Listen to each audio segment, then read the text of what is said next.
This is my personal story in a nutshell. I don't think I knew they would just not be able to understand. We don't want to explain our art. All right, hello YouTube. This is my attempt number 10 starting to record this video. I will probably talk a little bit more in my Instagram stories of why it happened. But anyway, let's really get started. My name is Elena. I am an artist. I live in California. I was born and raised in Moscow, Russia. And today I wanted to answer some of the questions that I got from my audience on Instagram that were not related to the art subjects. Well, some of them were, but most of them, even though they were related to the art subject, were not quite directly related to it. But I would like to preface it with something else. Well, first of all, I would like to introduce myself a little bit more, and then I would like to cover the subject of why is it hard for the artists in general to deal with social media, and why is it hard for us and artists in general to open up and connect to the audience, and what is actually going on there, right? So I'm going to start right now with a brief introduction. So one more time, I am an artist. My name is Elena. I grew up in Moscow, Russia, but there was no one in my family who was in any way related or connected to art. My grandparents both were aerospace engineers, and then my father also was a mechanical engineer. My mom also was not related to the field of arts at all. So when I was growing up, I was not connected to art in general. So of course, on my personal level, for me personally, my art has been something that has never fit into that family system. So I never really tried to connect with anyone who were my primary caretakers through my art, because I knew they would just not be able to understand it, right? I've learned early on that my art is something that could be a nice hobby, a nice touch, a nice addition, or maybe cute, but has nothing to do with any actual soul-to-soul interaction or had any practical application in life. So this is my personal story in a nutshell. But I would like to get back to the question of like, why is it hard for the artists in general, right? Because nowadays you see, if you are in any way related to this field, that many artists are complaining online about how the algorithm doesn't see us, social media doesn't see us. Also, one day they asked us to only keep Instagram. I'm not sure about YouTube. I'm still experimenting with this platform, but Instagram for sure used to literally drop you in views if you post not a painting, but a cat. Nowadays it's supposed to change, but I don't really see how that's happening. And I think algorithm on Instagram on its own is very, very prone to just monetization at this point. So they want you to pay the algorithm. So if you refuse to pay the algorithm, that's right there, 70% of your success goes out of the window on Instagram in general. So let's just take a deep breath and let ourselves go. If you do not pay Instagram for the views, that could be the reason why right now you are just not being shown. That's just what it is. It's not even consistent posting. It's not even what you post. It's like, did you pay to promote it or did you not? So that's one thing that we need to let go. But besides that, there's very often just an Instagram of an artist where there's silence. People come, they look at your art, they see what you paint, but they never really interact with you because they do not know how. They do not know how to interact with this weird artist animal who is obviously living in her or his own world. I think on my Instagram, I definitely project that image. So I understand why some people might have issues connecting with me. I also understand, coming back to my personal story, that I don't think anyone would like to connect with me because I do project some kind of a I don't know, like cold, ice clean energy, stay away from me. You can observe, this is a museum, you can look at it, but you can't interact with it. And I understand that. I think this is just me issue. This is not everyone's issue. So I am making this video so I can actually connect to people. We'll find out how this works. Well, I think for artists in general, and I talked about it on my other podcast with my fellow artist friend, that it's hard to connect with the audience because there is this pressure to perform, to constantly post your actual art that comes along with the anxiety of being misunderstood or misinterpreted. And a lot of artists, I would like to tell you, if you are an artist and if you are posting something on Instagram, and if you're hoping to be understood, this is some hard truth for you. You will not be understood ever fully by anyone except for maybe yourself. And that is also maybe not the case sometimes, right? Like, for example, I just found a painting that I've been struggling with painting for a while. I found it in the closet. I did not look at it for about, I don't know, 7 years, 7 or maybe even 8 years, right? It was one of the first paintings I ever created when I kind of like moved back into my journey of painting. And I looked at it and I was trying to connect with myself from like 7 to 8 years ago. Oh, what did you want to do here, Elena? Or I see that you're making ocean. Okay, that I know because I love ocean. So of course that makes sense. But what were you going with this here? What did you want to do here? What did you want to say? And then I slowly started regaining the memory of how I had this dream about the ocean and the checkboard that was right next to it that I wanted to paint. And then now it's slowly coming back to me, right? But even for me as an artist who is trying to connect with myself from 8 years ago, sometimes it happens with the sketch. It was a sketch that I did a week ago. Even if I myself am unable to instantly connect with what is it that I wanted to create, it is obvious that for someone who is an outsider, it will be really hard to understand. So you can't expect people to understand. You can't expect them come and see what you wanted to say and be like, yes, I get it, right? Maybe there are chances that something like that happens. But most of the time, what is going on is that that person was able to connect with that painting through a certain thing that already existed within them, right? Maybe they really like the color palette. I personally always go for the color. Maybe they really like the structure or some kind of a vibe in that painting. Maybe you painted dogs and they love dogs. So they just like, oh, I don't care even about the technique you did. I don't care what was the story behind the painting. I don't need to know anything. I saw a dog, I'm buying this painting, right? Like some people are like that with owls or like some other animals or something that is really instigating them to connect with that piece of art.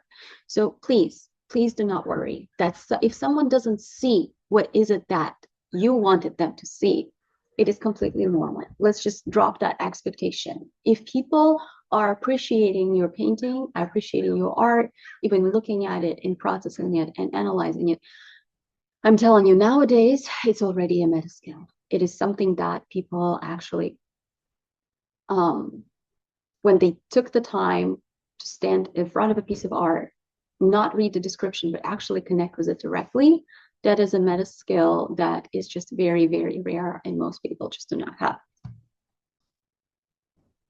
There is one more thing that I wanted to say, that an artist, when you are creating something, we love ambiguity. As artists in general, will love this process of creating. I personally do not paint my paintings for the sake of them being just finished and sitting there on a shelf or like, obviously it would be great if they sell, but besides that, woo, Wendy, but besides that, it's really not the case, right? So an audience most of the time is looking for clarity. And we as artists, we want the process of ambiguity. I can watch the watercolor flow on my paper for hours. I do not care if it lands in a shape of a horse, unless this is what I intended. We as artists, we kind of exist in the realm of ambiguity, while people just want clarity. If you ever sketched when you were a kid, while you sketched, I bet you got that question. You're sitting there with your notepad. There's classroom going crazy. You're sitting there. You're trying to, I don't know, maybe you're doodling somewhere on the back of your notes, right? Which I definitely did in math classes. Somebody comes to me, and the first question they ask you is, who is this? What are you painting? Right? This is something that I wanted to just, should not say that for YouTube. When anyone asks me, I mean, I understand the curiosity now. I understand, I respect this. I get it. On a personal level, on a human level, I understand. But I believe that this is where disconnect is happening also between the artists and the general population. When we are painting, we are in the process of painting. I'm painting for the process of painting. I'm doing this because I like the process of it. Once it ends, it's kind of like all the fun ends as well, right? I am not painting in order to have something finished only, right? That is like a benefit. And of course, if it sells, it's nice, but it is not the main reason why I do this. I do this because I want to watch the flow of watercolor on my paper. I do this because I want to touch the pastels with my fingers. I do this because I am in that flow and nothing else can get me in that flow besides my art. And this is definitely all that where we see the value. They do not. If you are not an artistic person, you are judging the artwork by the outcome, which is completely okay and fine and great. And this is why we have patrons and all of those people who appreciate art and very benevolent and promote art. And this is great.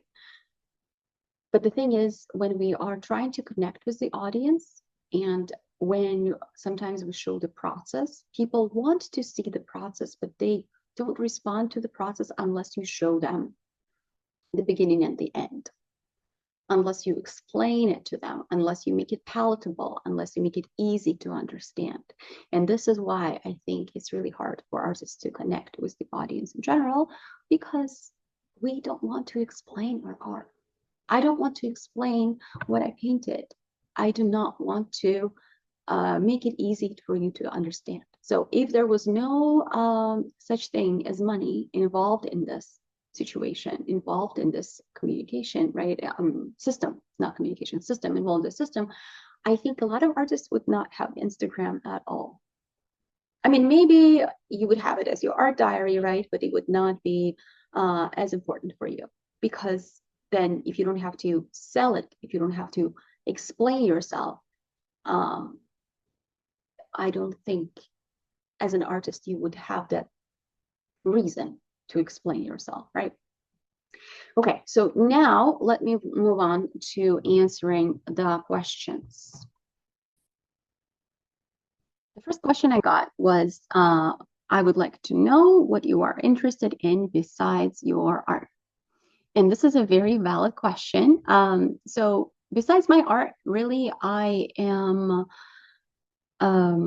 interested in a few things. I cannot say many because there's only so many hours in a day. I would like to be interested in more things that I am right now. I mean, I'm definitely going to study botany when I retire, but that is something down the road, right? So what am I interested? Usually what happens in my day is that I teach. I teach pre-K to sixth grade.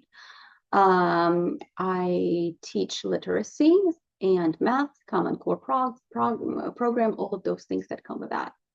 I also consult the schools on the curriculum development. I I'm writing my own textbook. It's going to come out very soon. I have my teaching application. And in terms of that whole teaching cloud that I just described, I'm also getting my master's degree. I am graduating actually at the end of this month. So this is what is happening with that. I am pretty much interested in education and how to create certain systems that help acquire literacy skills earlier, because it's a big problem in California specifically, and also all over the world right now, I would say, because the children are exposed to technology way earlier than it would be ideal. And that really mitigates their ability to pick up on literacy earlier than, than it is actually happening, unfortunately. So that is my big passion. It takes about, I don't know, 70% of my day. And yes, I am interested in that because this is what I do. Second thing I'm interested in is I love going to museums. I have actually memberships because I go quite often. So I go to museums almost, I don't know, every time I see there is an interesting showing, every time I see there is some atmosphere I'd like to kind of surround myself with. Like the last exhibition I went to was at Legion of Honor. They were showing the ballet, mini ballet capsule collection, and they had the artwork that was related to ballet, and also they had Anna Pavlova, a White Swan dress presented at the art show, so that was great. That was the second thing. So yeah, so education is number one. It takes a lot of my day, and I am very passionate about it. Then definitely museums. Anything beautiful. I like to be in quiet, clean, beautiful places. Yes, I am that person. I'm that bee. Let's just add that word in your brain, right?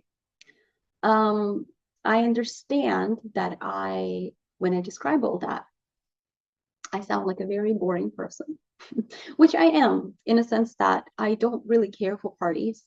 I don't care for big gatherings. I do them because you got to be social, and there are social circles I participate in, but I don't usually go for it, right? I don't have the urge to go ahead and come out somewhere and see people. So yes, what else am I interested in? Oh, yes, I'm working out also. That's another thing that I do. Next question was, if art was totally removed from this earth, like the movie Equilibrium, would you be the same person, and why? So if art was totally removed, right? If it had no art at all, like the movie Equilibrium, I think it's a question that is really, it's a very big if that is really, really hard to imagine. Because in the movie Equilibrium, even though the concept was that they did remove the art, they do find some artwork just hidden somewhere at some point, right? So even if they did end up finding art in post-apocalyptic world, right? I guess we can't really say that it can be totally removed. I guess what I could do with this question is talk a little bit about what I would do if I was not an artist. And that is very easy for me to answer. I do have a psychology degree, so I would probably go on with that.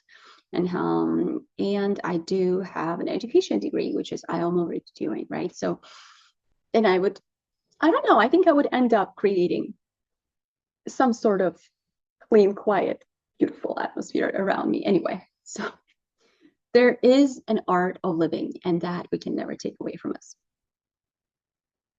Okay, next question. Does it hurt you on a personal level when someone doesn't understand your work or why you do it? No. It does not hurt me at all when someone doesn't understand my work. Because I understand that people are only able to see with their own eyes. They can only respond with something that they already have within them. You have to have beauty inside you to react to beauty. You have to develop the beauty muscle inside you and appreciation for aesthetics to be able to see beauty. So if somebody doesn't connect with your art, it's just a different vibe. I really do not take it personally. I don't think it's, I mean, I know that, for example, I don't enjoy certain flavors of ice cream, but it doesn't mean that they're bad. They're just not for me. So same thing for those people, right? I do think it's important for people in general to develop some sort of understanding of culture, understanding of different kinds of art. Maybe some brief history art course would be useful for everyone, and not the one that is focused on as much on the political side of it, but the one that actually teaches you, okay, this is Renaissance and this is Baroque, and this one is Middle Ages, right? Like kind of art. So you can just navigate the world of art. Like that one would actually be beneficial, I think, to most people. And then from that, you can build on and develop your own taste in terms of what is it that you like, what kind of art you connect with, etc., etc. Okay, next question. Does your art and personal life interconnect, or do you create art to escape reality? Okay, like I said, I did pick quite deep questions because I think they are the most interesting. In terms of personal life and art, I'm not quite sure what you mean when you ask me that question. How do they interconnect? Because art is what I paint and personal life is what I live. Art is definitely part of my personal life. I have my studio at home. I try to paint as often as I can. But to create, I think those are two different questions. I'm just going to treat it as such. So does your art and personal life interconnect? Yes, because who I am is an artist, and I want to go to a museum for a date. That actually sounds amazing to me. Let's go to a museum. I would take a museum over a restaurant any day. It has to be a good museum though. I do not like certain art, but that's different, right? Like once you learn me, once you know me on a personal level, you also understand, right? Like what is it that I would appreciate? Do you create art to escape reality? I think it's inevitable that when you are creating art, you are disassociating from reality a little bit. So yes, I do that while I am creating it. But I don't want to run away from reality. I like where I am. I've built a world that allows my muse to be protected and actually create only the things that I want to create and not someone else requires me to create. So that's a big part of that. Okay, next one. As an artist, I usually ask a person, what would you do if there was no art in this world, in your world? I think I already answered that question. I would just be something else. I have a lot of talents. I can be a teacher. I'm a wonderful teacher. I take a lot of pride when I see how my students are winning some literacy contests and all of those things related to teaching. I love it when the teachers that I am mentoring are growing and ended up getting their own personal practices and teaching other children all over the world. That is wonderful. I love that. So I would be that. Or again, the second path that I never took, but I do have it in my back pocket is my psych degree. And if I were to get a licensure, I could open my own personal practice. But I don't think that's necessarily the one that I would prefer. So yeah, I would be fine. I would be fine. I would be sad. I would have a lot of flowers. But I mean, I'm an immigrant. I survive. I will survive. Now, next one, I think was last question that I wanted to answer today was how genuine are you in your Instagram? I am genuine in terms of what I show. I find this question a little bit odd in a sense that I don't think Instagram is a place where you are not 100% your authentic self anyway. But that happens even in our friendships. How well do you actually know your friends? Do you know the portrait of what it is that they show you? Like, for example, you are connecting over cars, or you are connecting over art, or you're connecting over museums, right? And only those parts of your personas are interacting, right? But how much do you know that is not related to that subject, right? So I think in my Instagram, I genuinely show what I like about aesthetics, what I appreciate about aesthetics. I share some of my personal life in terms of why this painting is created, how did I feel about it while I was creating it, what was the reason behind this collection, um, little bits and pieces. But in general, Instagram is not made for a deep dive unless the algorithms will be changed. Who knows? Maybe that wonderful day will come and they will feed more of that type of content that allows people connect with each other. But then people also need to know and need to be able to take that information and connect with each other. So it's kind of like an Ouroboros in that sense. Okay, these were all the questions. I'm going to stop right here because my voice is getting tired and my introverted self is already a little bit shaky. And I'm just going to post this to YouTube right now and see how it goes. And then I will see you in my shorts.